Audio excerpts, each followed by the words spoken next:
This conference will now be recorded. Good morning. Thanks for the lovely prayer this morning.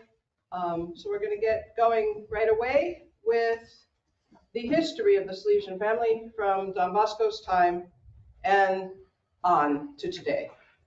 So the poster that you see in front of you is meant to be kind of like putting Don Bosco and the Salesian family in its historical context. And yesterday I was speaking about humanism and saying how, although when I was teaching our aspirants the life of St. John Bosco, I used to begin with the Enlightenment and Romanticism to try to put them in the historical context of what Don Bosco was living. Because the philosophical thought that was coming up was influencing Don Bosco's society 100% with the revolutionary spirit, with secularization, et cetera, et cetera, et cetera. Then, in working on elaborating the poster that you see before you, I realized that the Enlightenment only happened because the Renaissance happened, which found its basis in humanism. And yesterday we were saying that humanism was looking back to the ancient sources, Cicero, Aristotle, Plato, the Greek mythology, and Greek thinkers, philosophers, scientists. And what happened as I was doing this was I realized that the thoughts of humanism, looking to involvement in society, looking to secularization, looking to putting man at the center, looking to say what is the kind of perfect human we want, because that was exactly what the goal was. And we were speaking mostly about men. It wasn't really referred to women, although Cicero did speak of his wife as a woman with virtus, which was basically manly courage. But he's probably one of the very few who ever referred to a woman in that sense. So looking at it, I said, wait a minute. When you think about this, this goes back to the ancient pagan world. And humanism in and of itself is not a bad thing because it tries to say what the perfect man is. The problem with humanism and the problem with the pagan world is there's no reference point other than ourselves. It's me, myself, and I who's the reference point of what is perfect, or it's another human being. Instead, we know that with Christianity, it is God. It is our Lord Jesus Christ himself, who, the second Son of God incarnate, who becomes the model for perfect humanity. And this is what they were not accepting or realizing, or they were trying to conciliate both and running into all sorts of problems trying to do that. So the realization came to me that actually what this is, it's the spiritual battle from the time that Michael rebelled. Are we with Christ or are we not with Christ? So you can't say that Don Bosco's world really grew out of the Enlightenment or the Renaissance or humanism or the pagan.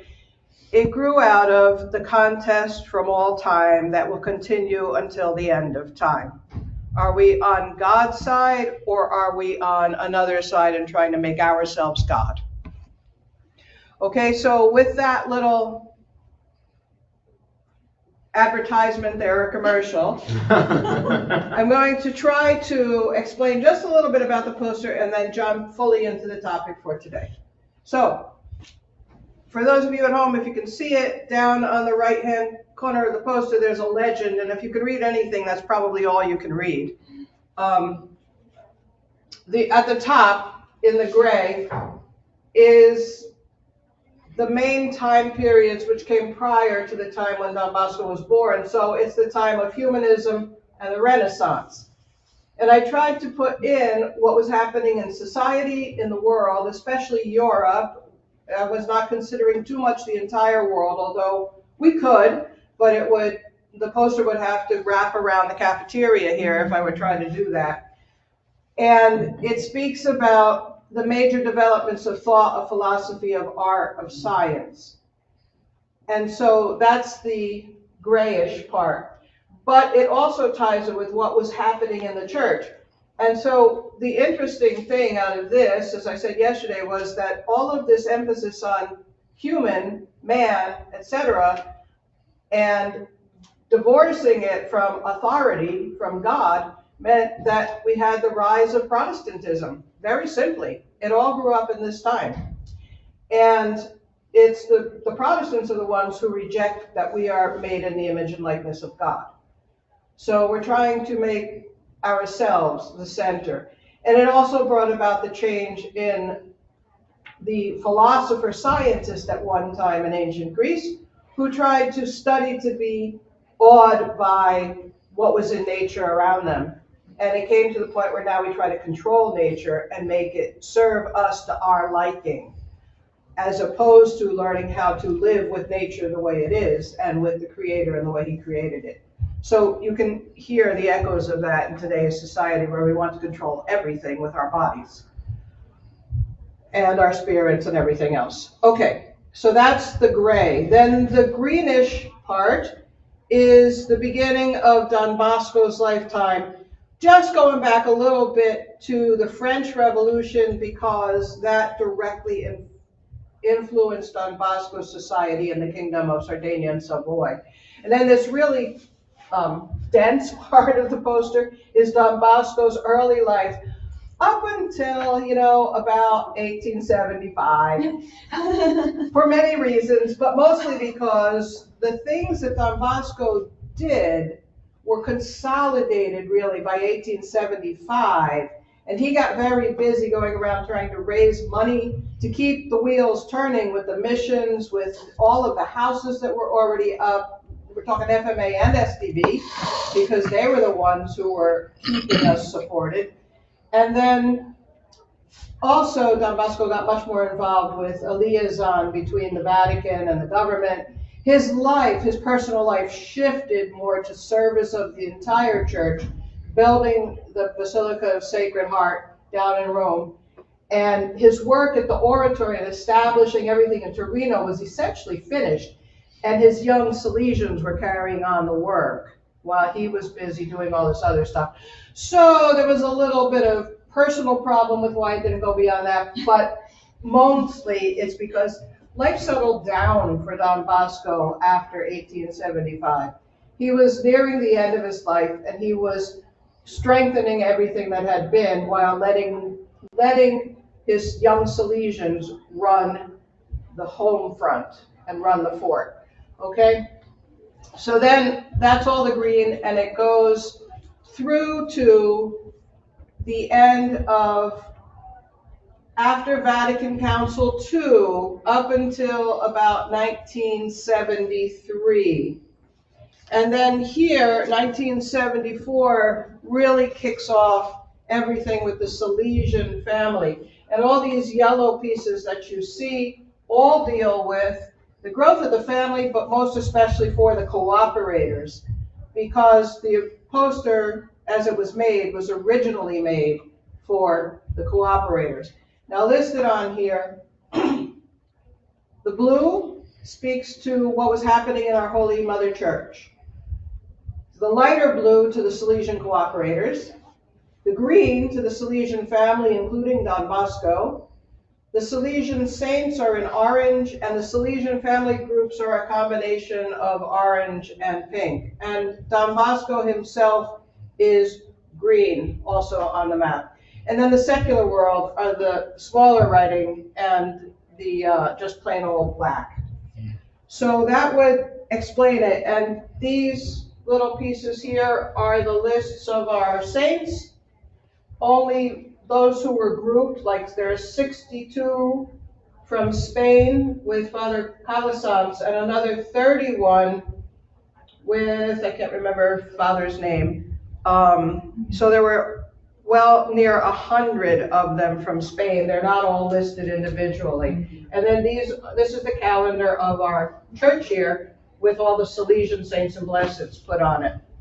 So that's what's here. So with all that said, When we go back to Don Bosco and the origins, as I said yesterday, for him, we were all one.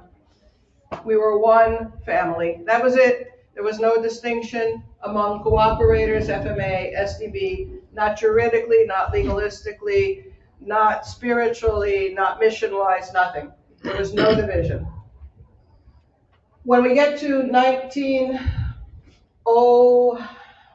second here, where is it? Now I know it's on here because I remember putting it. All right, well, it's before 1910 because Don Bosco dies in 1910. Here we go. It's in 1901. The Vatican is looking at the reality of the church and saying, okay, all male religious orders from which other religious orders or groups sprang. So we, the Daughters of Mary Help of Christians, sprang from the Salesians of Don Bosco, or the Pious Society of St. Francis de Sales, really, in his day. Since we sprang from them, we need to be separated as far as our money goes and as far as authority goes. So that way we keep the books separate, if you will.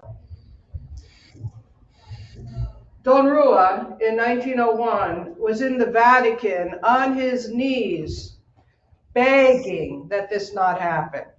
He said, Don Bosco does not want this. This was not Don Bosco. We're one family, we're one, we're one, we're one. Finally, they got tired of Don Rua and they said, Rua, obey. And that was the end of the story. And the split was made. And unfortunately, some of our confreres, being very obedient as they were trained by Don Bosco, went too far and said, okay, we can't be your confessors now, we can barely talk to you now. And so it made a major rift for a while that now we're trying to say, we got to stop that. But the sending, we were still being sent many times to the same places to work together. So it's not as though it was a total like canyon that was opened up before us, okay? So that's important to know. So 1877 comes, an important year. If you'll remember, 1876, the cooperators finally had their rule and they were established officially as a group within the church, understood within the Salesian family because there was one Salesian family. So 1877 comes and Don Bosco says, we need a publication that is specifically for our cooperators because we have a lot of them and we want them to know what we're doing in the world. Now, what we're doing meant the FMA and the SDB. So all the missions and all the things that were going on, they started the Salesian Bulletin. And that's who it was for in the first place and what it was meant to do. So when it speaks, it spells out who a cooperator is in that very first volume. And by the way, you can find them all online. They've all been scanned through, but they're all in Italian. So I'm going to, caution you on that. Although later you will start to see that they started to put out the French Salesian Bulletin, the English Salesian Bulletin rather soon, actually. So it spells out who a cooperator is according to Don Bosco, part of the Salesian congregation, end point. 1882 is the very first mention of the Salesian family in the Salesian Bulletin, and it means the family, no distinctions. What year was that? I'm sorry. 1882. And for those who are here, I have two binders, blue binders on the table with all of the documentation that I was able to find on the internet, or some of which I photocopied covers of if we have them, either in our archives or the New Rochelle archives or in Mary Help's library. But I couldn't put the whole document there because I can't steal them, which would be nice, but I can't. So anyway, all of it is there so you can look at it. And I hope at some point to put everything up on the cloud so that everybody can gain access to everything, okay, that you're seeing here and everything else. So 1888 comes along. The living rule, Don Rua, continues to foster the growth of the Salesian family. So that at the time of Rua's death in 1910, now 1888 is significant because we know Don Bosco died, so Rua takes over. The family, as it is called at this point, continues to grow organically. and numerous sons of Don Bosco found new groups to respond to local needs. There were, at the time of Rua's death, there were 300,000 cooperators in the world. Wow. Yes. A question, when did did he begin to take over before Don Bosco's death? Well, Don Bosco, since Rua was 8 years old and said, Yeah. we'll split things in half, you and me, we'll go halves. When Rua was ordained, Don Bosco explained to him, because Rua was like, what was that supposed? He said, you're my right-hand man. What I know, you know, and we're going to work together. He was already preparing him to be his successor. So yes, he kept giving, like he was the one that Rua was the one that Don Bosco chose to go open the first school outside of Torino, first Salesian school in Mirabello. He said, you're going to be the rector. But, because he said, if anybody can transfer our Salesian spirit, it's you. So he entrusted it to Rua, who, we know Rua was a straight-laced, rather disciplinary type. But to Don Bosco, that was not what mattered, saying the Salesian spirit has to be like, ha, ha, ha. No, it was the true value of creating a family and allowing the young to know that they're loved, even while you have to, straighten them up sometimes.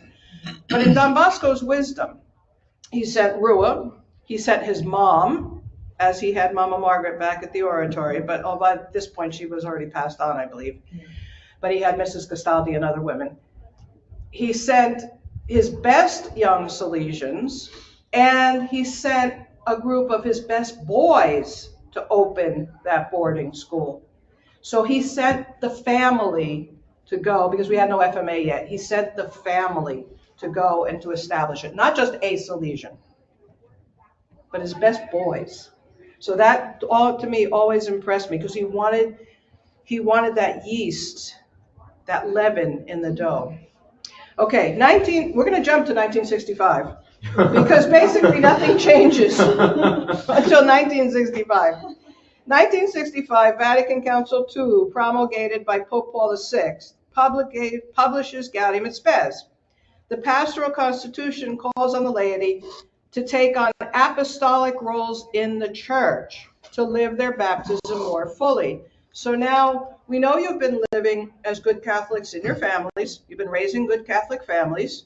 Now we need you to get out into being missionary apostles within the church, teaching the catechism, spreading the Catholic faith, being evangelizers. That's 1965.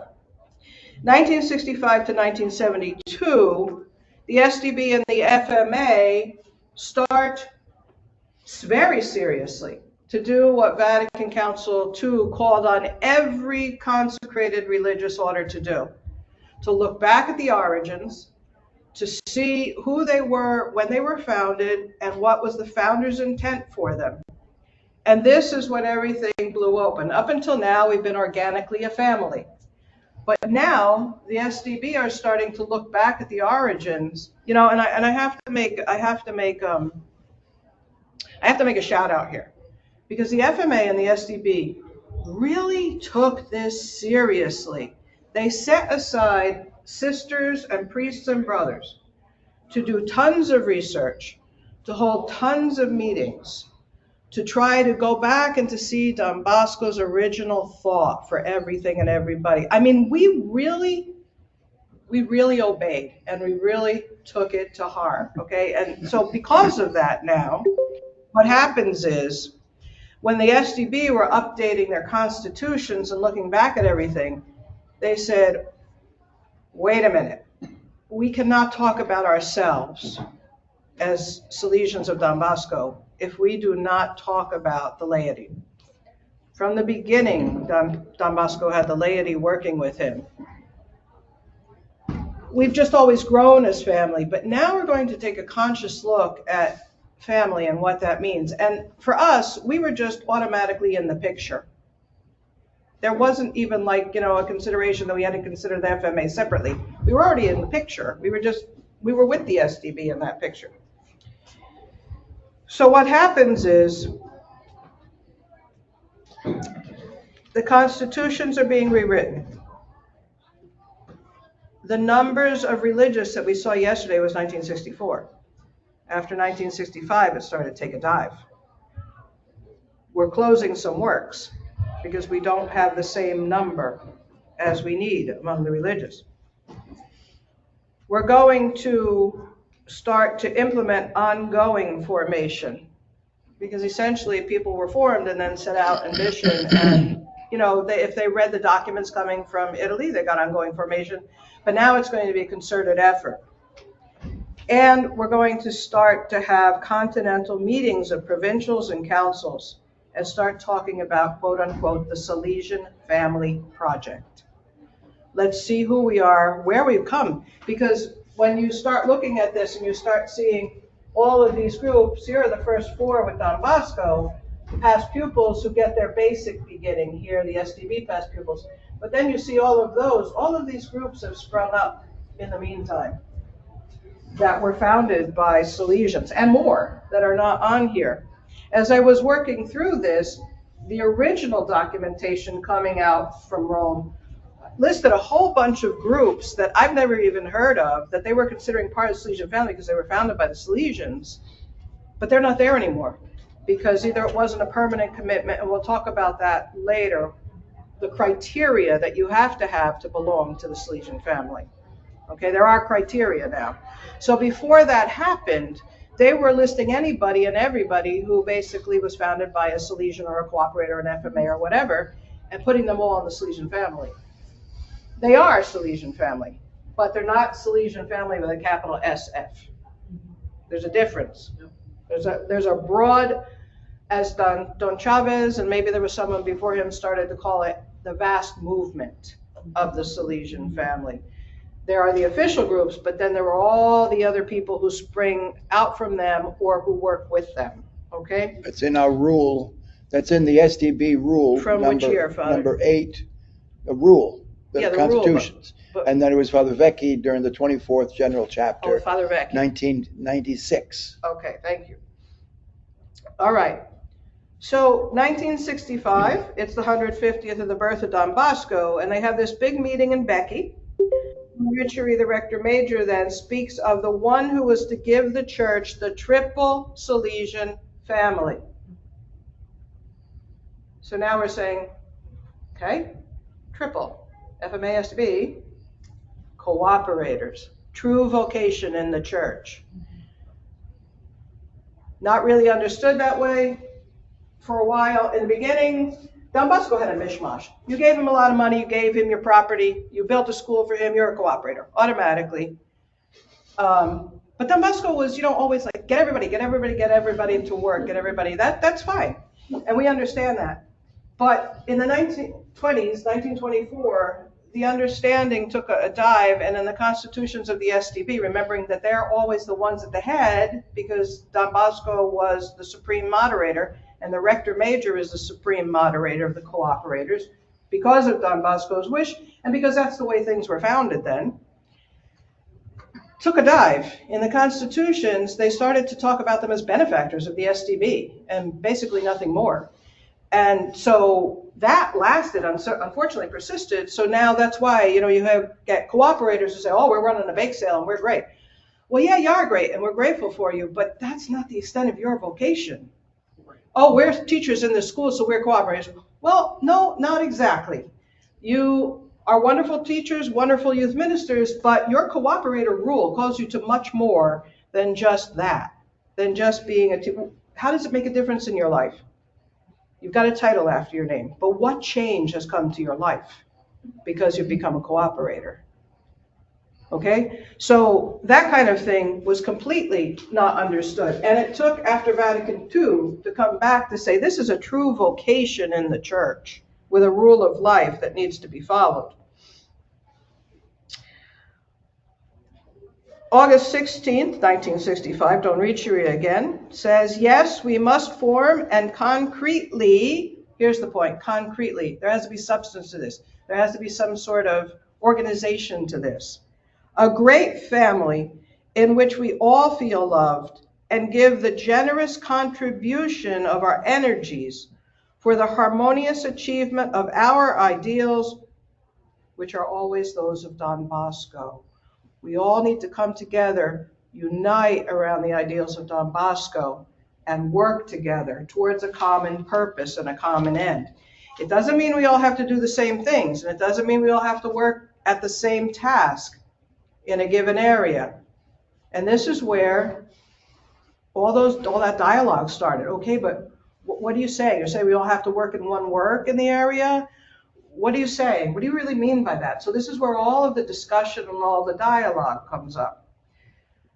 1967, April 30th, the centenary of the Basilica of Mary Help of Christians. This centenary year, and I don't know why they're putting in 67, because the Basilica was consecrated in 68, but anyway, I think they're opening the year. 1 year before. Right, they're opening the year, thank you. The centenary year should make a renewed Marian fervor for the congregation and for the whole Salesian family in the light and spirit of the council, meaning Vatican Council II.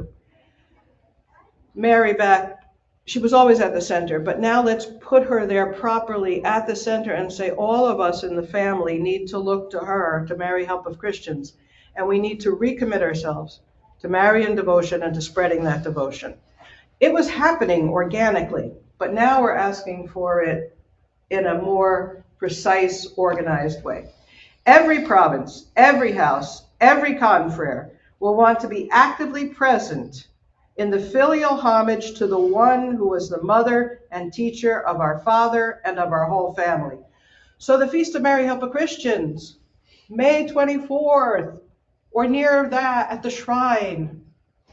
Every last one of us should be there, celebrating our mother who are in the area here, and in Tampa, every last Salesian family member, and calling everybody to come to that day in honor of Our Lady. In Marrero, in the Midwest, we have pockets in our eastern United States. Those pockets should meet. And Canada. And be together as family. And Canada. Huh? And Canada. And Canada, yes, and Canada, of course. Okay, so Salesian attributes. Mary, mission. Faith, work, temperance, and unity in plurality. Mary, mission, faith, work, temperance, and unity in plurality, with a strong emphasis on work. And not just any kind of work, but work with the poor to save souls. So from this point on, there's going to be a distinction made. When they say congregation now, they're not talking about the whole family. They're talking about the STB. When they're talking about the family, they're saying the Salesian family. Okay, so this concept is starting to get in the head here. So through discernment, they realize that, we're not all the same. We're founded in different places with different cultures. We're not all from Northern Italy. We have to have autonomy, each group, but we need to be in communion. We need to work together with one heart and one soul, but we need our autonomous identity to be recognized and valued. And that meant that each one of us, each one of the groups had to sit down and say, well, who are we? We know we're members of the Salesian family, but who are we in that family? Okay? I have my little Latin here, but I won't give it to you now. But basically it means let them be who they are, or let them not be. Basically be who you are and be that well, in the negative sense. Okay? So the council has invited us to return to the sources, and these are evidently found in the founder, who is one, and for us is called Don Bosco. Of course, the true founder is Mary Help of Christians, but we have to deal with the one who was on earth and gave it to us on paper. Okay. All right. May 69 comes, and the FMA's special general chapter is called. After Vatican Council II, they interrupted the 6-year process of a chapter every 6 years, and they said, okay, every religious order has to sit down and call a special general chapter to come together and to speak about what are you going to do now in light of Vatican Council II. So we have ours ongoing. And Don Riccieri comes because he's our brother and he talks about it in his letter to his confreres, and because he is the spiritual center of the entire family. So there's no misunderstanding here. He's present. We're not saying, oh, we don't need you anymore because, we're autonomous. No. He is our tie to Don Bosco, and he is our spiritual animator. Constitutions, FMA Constitutions number 3 say that quite specifically. Okay? So, we continue with Pope Paul VI to General Chapter 19, to the SDB. The Salesians represent one of the most remarkable, most beneficial, and he's talking about the Salesian family here, even though he's talking to the SDB specifically, the most exemplary and the most promising facts of Catholicism in the 19th century and in our own, in the 20th century. And may God grant that it may be so in the future. So now we're looking at renewal, and as with everything, when we sit down to say, how are we going to be today, there are people who want to run ahead and become really avant-garde, and there are people who want to drag their feet and say, no, we can't move from where we were, and then there are the people in the middle saying, would you two guys come together so we can get something done? So a Father Congar, an SDB, I think he's a Jesuit, and he was speaking, I think, at the SDB General Chapter. He says that there are always 2 poles of renewal. One is fidelity to the past, and one is fidelity to the present. So you have to renew, but that doesn't mean you change everything. Renewal means you look back to the past and you become more of who you are. But how do you do that today? So this is what they really worked on this for years. So beginning, I don't have the beginning date here, maybe I have it up here, but around the 1970s, they started to have,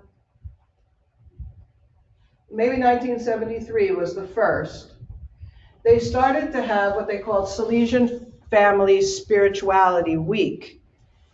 And they would gather for an entire week, and this went on for years, to talk about what is the Salesian family, who is the Salesian family, how do we do this, etc., which you're all going to have the job after this to do. And in the beginning, it was only SDB. Then it changed and it started to incorporate the other groups. That went on for years until eventually it morphed into the Salesian Family Spirituality Days that we have now, which do not sit down and talk anymore about who are we, what do we do, how do we have to manage this. No. It switched to the Strena of the Rector Major as our main spiritual guide to inform the entire family, so we're all on the same page in the year following the spiritual program that he has put forth for us. So you go and you attend online now. For all the things that could be wrong with the internet, for us, it unites the entire family worldwide under the Rector Major and his spiritual and animatory role in the family.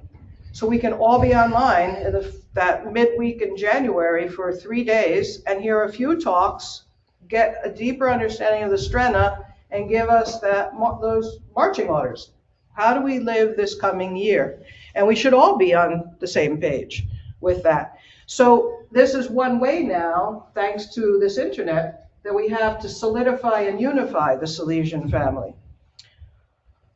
Okay, I don't want to give you all the rest of this, basically because we don't have that kind of time, because you have a lot of work to do, because you have to talk about all this and how we're going to do this.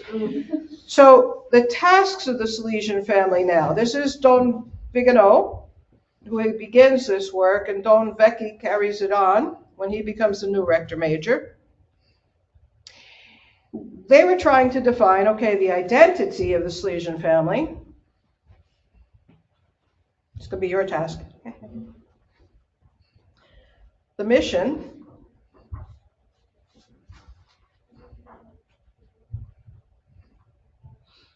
the different forms in which our family exists in light of their vocation,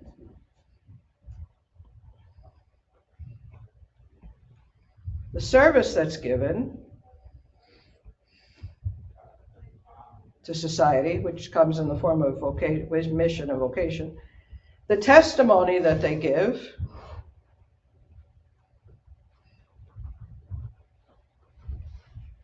the communion that's established,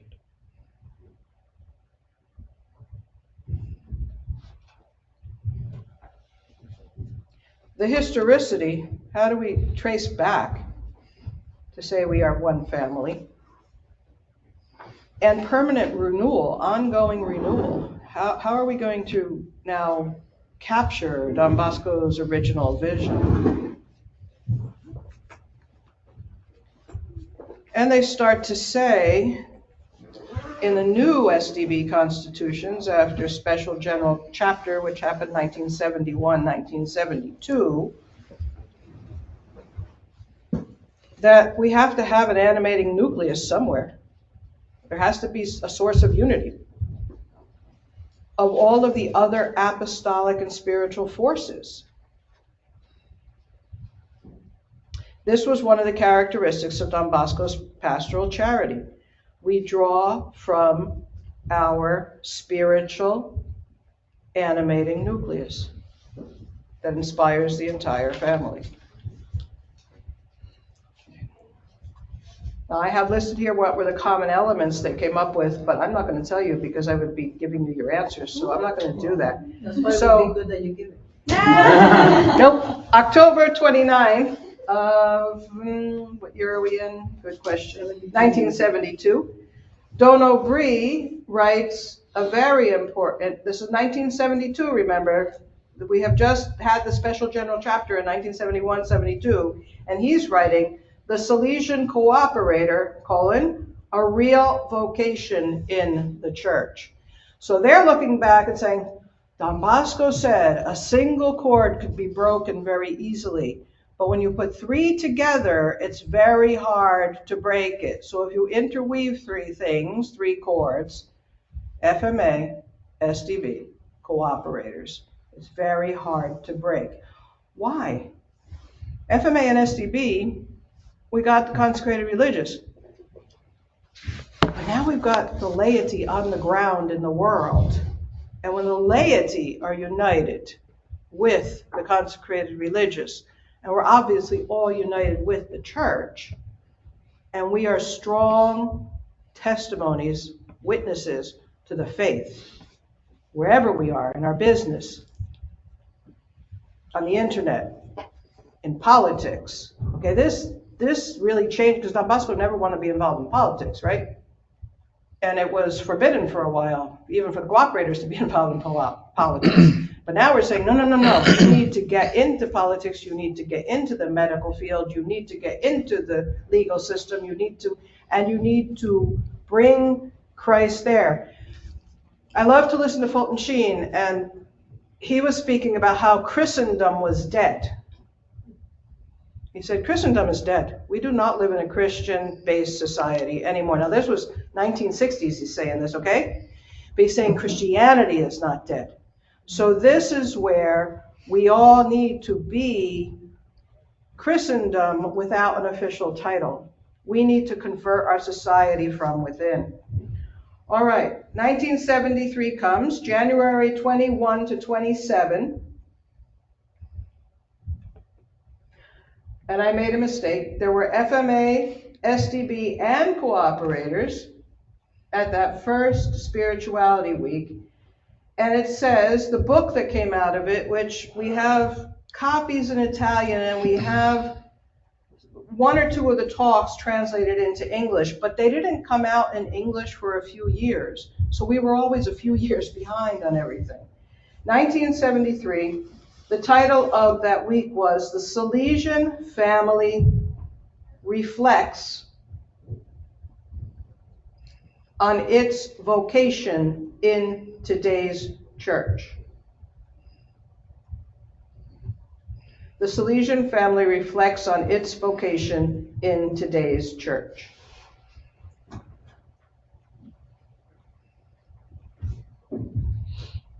Okay, my notes are a little sketchy here. I didn't write it quite right, so I'm not sure if there was just SDB present, or if they were just, or if there was a mix of people, or the SDB present were just I think there was a mixed group. In addition to the SDB, FMA, and cooperators, there were the Oblates of the Sacred Heart and the VDB present, apparently, from the beginning. So what did they have in that week? They had prayer, they had study, and they had eternity. And they also then started to speak about the SDB past pupils. Then, on their own, really not through any kind of special mandate, some of the great historians and thinkers on the Salesian family, these were all SDB in the beginning, gathered up together in August of that same year in Luxembourg to hold just conversations on the Salesian family. The first one was held in 1968, and these symposia were just thinkers talking. But the beauty of it is that LADC, the printers, the book printers in Torino, decided we're going to publish all of what they come up with. So we actually have those books, but again, they're in Italian, but they've been published steadily over the years with all of the thought and the thinking that was going on. 1978, Don Vigano writes, Mary, keep new the Salesian family of Don Bosco. So we're starting to use this terminology more and more. Don Vigano, Rector Major, will also write then the Salesian, the common identity card, saying this is where we're all coming together. And then after him, Don Vecchi will write the common mission statement. So now we're starting to look at the mission and say, oh, we got this in common in the mission. So the idea and the concept is growing. 1986, there's a document, The Advancement of the Layperson in the Salesian Family. We're starting to say the layperson has to take a greater role and authority within the family and a greater role in the mission of the family. That hits us in 1980s in the States when the bishops in the 1980s put out a document called One Body, Different Gifts, Many Roles. So they're starting to say, here we are, 1987, one body, different gifts, many roles for the United States, the USCCB. 1988, Christi Fidelis Laici of John Paul II comes out, and that kind of blows everything wide open. Because now John Paul is saying, you got to live your baptism fully, and we need you, we need the troops on the ground. Okay, that's 1988, nicely 100 years after Don Bosco's death. Don Bosco was way ahead of his time. Everything that the Vatican was telling Don Bosco, no, you can't do that, no, you can't do that, no, you can't do that with the cooperators, essentially Vatican Council II said, okay, we can do this. All right? And the last bit of notes that I have here, between the 1990s and the 2000s, the 1990s saw the elaboration of the common mission and common identity of the Salesian family. It also saw a broadening base of responsibility for and to the specific groups of the Salesian family that have special bonds with the SDB. And in the beginning, that meant only with the SDB. So you're talking about the cooperators, ADMA, the VDB, the Don Bosco Volunteers, not yet the CDB because they've been barely founded yet, the men that equate to the VDB,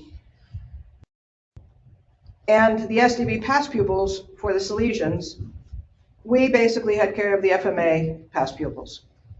But as time went on, in the 80s, the FMA started to assume more responsibilities for the rest of the family in collaboration with the SDB. So the cooperators came first, okay, and ADMA, all right?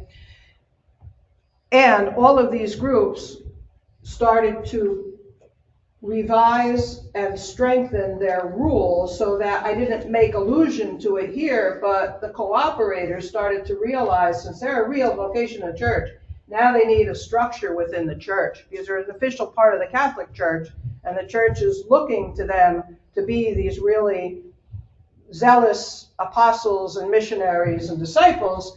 And so they create a structure which is very similar in nature to the way the church always works. There is a world level, a provincial level, and a local level that all should be tied together and unified and doing what they should be doing as far as the structure and the organization and the running of the association is concerned, in addition to living the life of a Salesian missionary. It's not just enough to live the life of a Salesian missionary. You got to be part of that association and a strong part and present to it when it is assembled. And taking part in the various levels. It's not enough to be working on your local level. You also have to remember there's a provincial and a world level. And you, as a cooperator, may be called up to service to the world level. And you have to be ready to say yes. And the third and last, that might be you, Andrea. The first book of the Salesian Family of Don Bosco came out in 2000, highlighting each of the official groups to that moment, and we have copies of that book in the back there. And then finally, with Don Chavez, everything takes off at a rapid pace, and growth and expansion and consolidation and organization, until the point that just this year, they're coming out with, they have the rough draft ready, now they're just in the stages of finalizing it, a document which will be part of the course in January that explains who we are as Salesian family, how we're to work together, who's in charge, like, and what are those responsibilities, because we don't have authority to step in to another group and say, you can't do that, you have to do this, unless it's going against whatever the Vatican says or what the Salesian reality should be. And if a group is deviating, it is the delegate, the FMA SDB, who has the right and the duty to step in and say, no, you can't do that. But we have no right to interfere with internal organization that's going on. We're on the council, and we have a voice and a vote, but we don't have a right to interfere just because we don't like it or whatever. No, it has to be run by the laity. But if it's going off the tracks, either in the Salesian world or in the church world, then we have the right and the duty to step in. And the ultimate authority within the province is the SDB provincial, who has to step in and say something. Because the Salesian family that we know today, they have to fit the rules. So that there is one group, and I don't know which group, but last year they were reviewing their case, and they might have kicked them out of the Salesian family because they were starting not to live the true spirituality of Don Bosco. And so they spoke with them and said, look, you got to straighten up or you're out of the family. So I guess they straightened up because nobody's been kicked out of the family.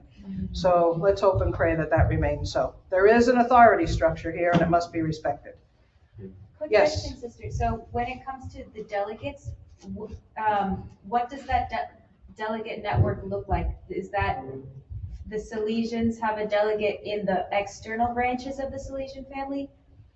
Sister Teresa, you want to talk to that since you're the new provincial delegate? No, you can answer. You want me to? All right. So, okay. So here we are, right? The dynamic duo for, well, on and off 20 years. They took them to be provincial. It was not a good time. Anyway, so we worked together, closely together, to visit the Salesian family around our province in the eastern United States, to sit on the council with the cooperators at the provincial level, and basically to try to animate and to bring the family together. See, that's in this next level course, but along with the heads of the groups in a particular area, which has never quite gotten off the ground in our province, we're supposed to sit down and look together as family. How will we live as Salesian family this year? in animation of our own groups, in celebration. So for what days are we going to come together, especially as Salesian family, to celebrate? You know, we always have May 24th in place. Also formation, so we would often give talks or be part of a group that would give talks at the various, especially at the cooperator formation days, because they're supposed to have 2 in common every year and retreat every year. So that should be in place. So we basically were there to be part of that council with a voice and a vote with the cooperators. But we're not on anybody else's council, okay? We're not like on a local Salesian Family Council, which we still have to establish. And on the provincial council, we were also there because we were the delegates, but it was really technically the SDB provincial was supposed to be calling it, and then his delegates are supposed to then work with him and all the heads of the other groups that are in the province. So we should have 12, 14, 16, about 16 people sitting at that meeting once a year, because we have about 12 groups in the province, and you've got the 2 provincials, and you've got the 2 delegates, okay? So that's the way it should be. We have not gotten there. But our role is really animation, encouraging celebration, helping them live and come together in communion, autonomously in communion, and building up this spirit of family.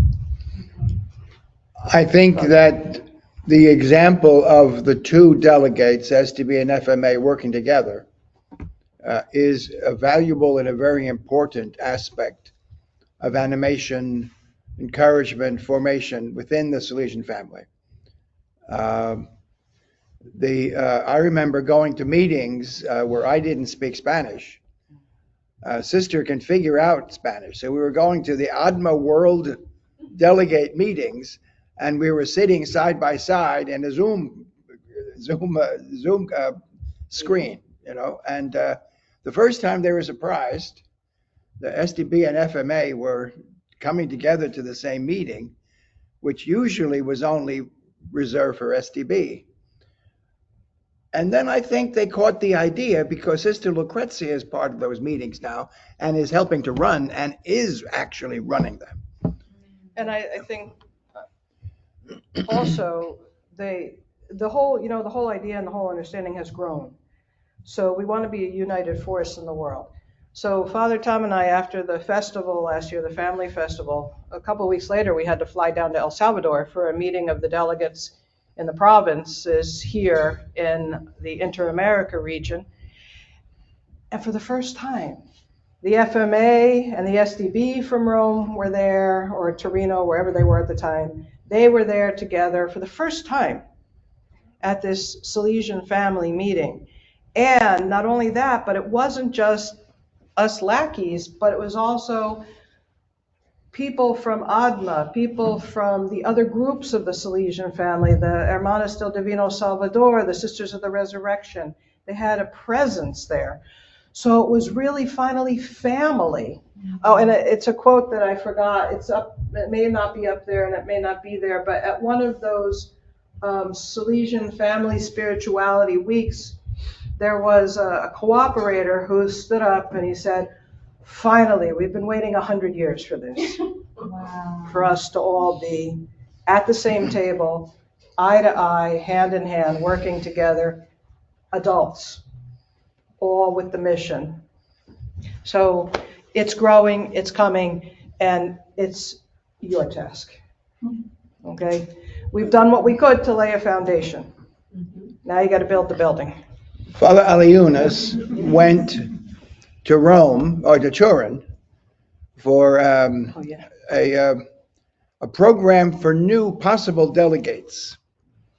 So I suggested that he go because he was working so well in Chicago in pulling together all the members of the Salesian family. So he went. And when he was there, he asked a question. He said, because there were FMA that were on the leadership team, but it was only for SDB. And he said, are there places in the world where the SDB and the FMA work very well together in the Salesian family? And Father Playa said, only one. Father Costi. Father Costi. Giuseppe? Giuseppe, yes. Because they said only one. Eastern United States and Canada.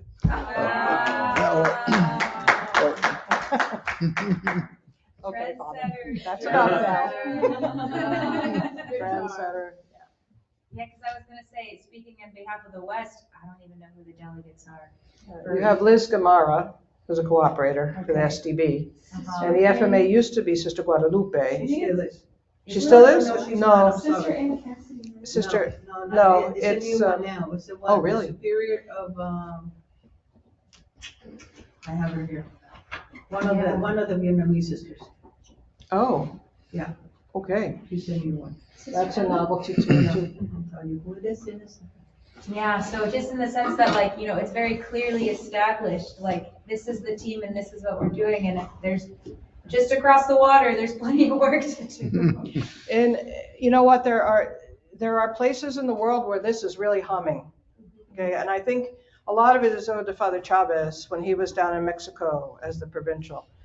Because Mexico North, right? It's Mexico North? Yes. Mexico North, when we were at one of the cooperator congresses, it wasn't Salesian Family, it was cooperator. They were explaining their province to us, which is what they do at all the congresses, right? We're supposed to see where we are and how we can be better, what we're doing, what we can do better. That's what the purpose of a congress is, in addition to ongoing formation and coming together. They put up a map on the screen, and on the map, they put dots for all the SDB presences. There were a fair number. I'd say maybe about 20, 25. FMA, and some of the dots were overlapping, many were not. Again, about 20, 25. And then they superimposed the cooperator province. Much of the cooperator province was not connected to an SDB or FMA work anywhere. They were running oratories that they owned on their own in the town. And the delegate, Father Alejandro, great guy, really, he would just get in his car and drive around North Mexico.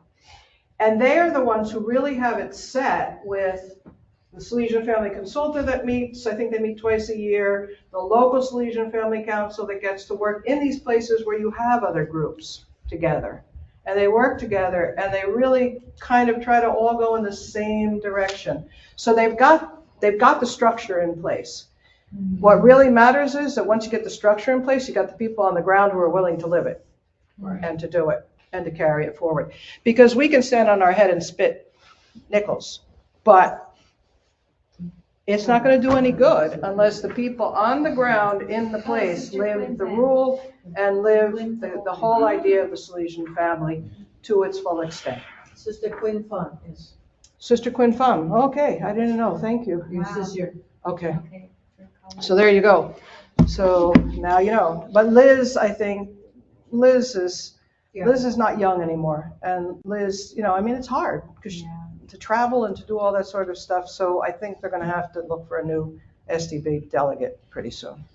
Liz has been trying her best to do a great job out there. But Liz, Gamara, she's Gamara. in Bellflower, or outside of Bellflower. I don't think she's in Bellflower, she's right? not, sister, No, not No. the sister no, the one the sister Medina, of, she's the World president. President of the past people, okay. not the Salesian Family. Past members.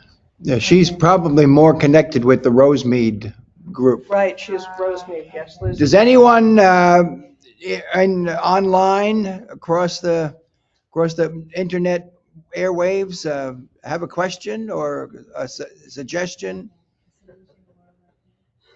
So good so far. Okay, thank you. Liz, put your microphone on. Okay, Jeannie, We go way back, Dennis and I. And so what I see now is people are recognizing the vocation of a cooperator. I went to get this book. I remember Dennis going around with the old book, and the SDBs didn't even know we had regulations. So I am very proud. Brother Jerry Megan was the one who was really pushing that we had Salesian family. So I'm very proud and honored to be listening to this because I guess what I want to say is you come a long way, baby. You know, keep it up. Keep it up. Thanks, Thank Jeannie. you. Away from the villages in Florida. Thank you. That's right. I'm in the villages. We still have a lot of ways to go, Jeannie, so keep praying. Yeah. Oh, please. Yes. Father, Yes. I just have a comment. We in Canada, we have our delegates, Yes. and they're mostly priests and FMAs. Yeah. Uh, we look upon our delegate who's a priest to give us spiritual guidance. Okay, Mhm. he does give us a spiritual guidance. He does the masses. He does the saints, where we came from, whatever. But he really doesn't get involved in the day-to-day decisions of the associations. And I find that he needs to get involved, because when we're talking about a project that we want to do, or a couple of projects, and we should choose which project, there is no input from the delegate. And I, as a part of the council for 12 years, have had a lot of difficulty trying to convince our cooperators to be involved in these projects.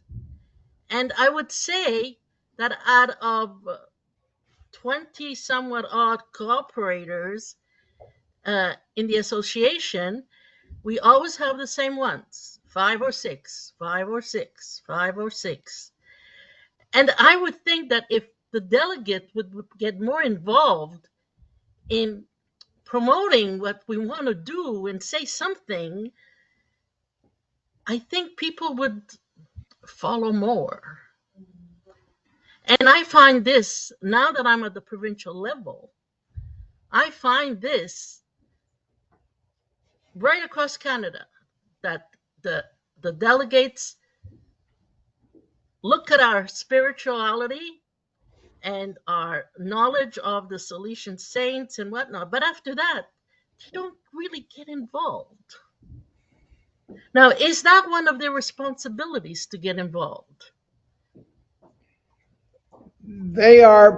There's a lot of formation that needs to be done for the delegates. And that is across the board, all the way throughout our region, that we don't really do a great job of forming our delegates in their role and how to carry it on. Certainly, there's an accompaniment that is required. He doesn't have to, or she doesn't have to get involved in the everyday life and decisions of the group, but needs to be there at the time of the council. He or she is a member of the local council or the provincial council, and enter fully into discussion and planning and all the rest, and voting. So to that extent, you're right.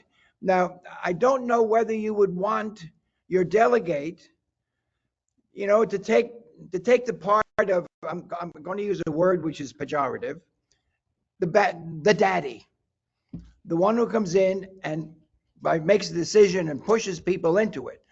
I don't think we want that. No. I think our No, sensibility is to get them to come forward and say, yes, let's get involved in this. But if he's just, or she is just, considers that I'm not a cooperator, so I really shouldn't get involved in this, I'll come in and give the good night. No, that is not his or her proper role. Okay. I think part of it, Louise, too, was that it is a delicate balance. And in some cases, it might be a matter of respect. Well, it's a lay organization, so I don't want to interfere, which is a wrong attitude, as opposed to those FMA and STB then who are running the show, which is the second wrong attitude. So to find that middle ground and to say, we have a specific role as a delegate, and that's where the job needs to be done, to educate both the laity and the delegate on what is their real role and how do we respect you, but how do we respect our role also in this? And then we can sit down and work together as adults. I know when I took this mission, 2003, I don't even remember anymore, but I followed after Sister Frances Camino. Everybody loved Sister Frances Camino. And it was a difficult role to step into because they all really loved her. But what made it more difficult was the SDB who was with me at the time, and it wasn't Father Tom, so I can exonerate him from this, okay? The SDB at the time, I said, well, what do we do? What is, as we were driving to our first provincial council meeting, I said, well, what do we do as a delegate? He said to me, and I quote, nothing, it's a lay organization. We go to the meetings. And I said, well, why do you need me then? I mean, what's my purpose if I'm going to sit there? Right. So I think things were misunderstood, and we're trying now to straighten it out. And when you try to straighten things out, it's harder than starting them in the right way in the first place, because people are going to push back because they're going to say, you didn't do this before. Well, because we weren't doing what we were supposed to do before. The same with the rules that we have in our association. They never told me I had to do that before. Well, guess what? It's in your rule book, and we've said it maybe we haven't said it from the beginning, but now we're saying it, that we're going to live it. So now this is the rule you promised. Did you read it before you promised? Okay. Yes. Thank you. The real challenge is to get those 15 or so that don't come forward to help out the project and see, well, what do you want to do? As Oh, boy, have to I do know. something. What do you want to do? All right, we better take a break? Yes, I think so. Okay, We've got overtime. Yes, okay. because they have work to do. So we don't want them to keep asking questions to get out of their work. So we're going to go into group work here, correct? Yeah, but they can join Okay. You can join the group work, if they okay. wish. Yes, sure. All right. Individually, it's fine, but. Excuse me, I have to get out of group work because we have to go be Eucharistic ministers serving the Oh. Diocese of Orlando now. So Good job. I'll Orlando. see you later this afternoon. Bye, See you. Jeannie. Bye-bye. Love you all. Yes, Teresita. Sarah Caesar, you got to put your mic on. Or were you just saying goodbye to Jeannie? I was just saying goodbye, but hello, everybody. Okay. All right. What time is it anyway? It's 10:15. 10:15. Yeah. It's time to get up and walk. All right.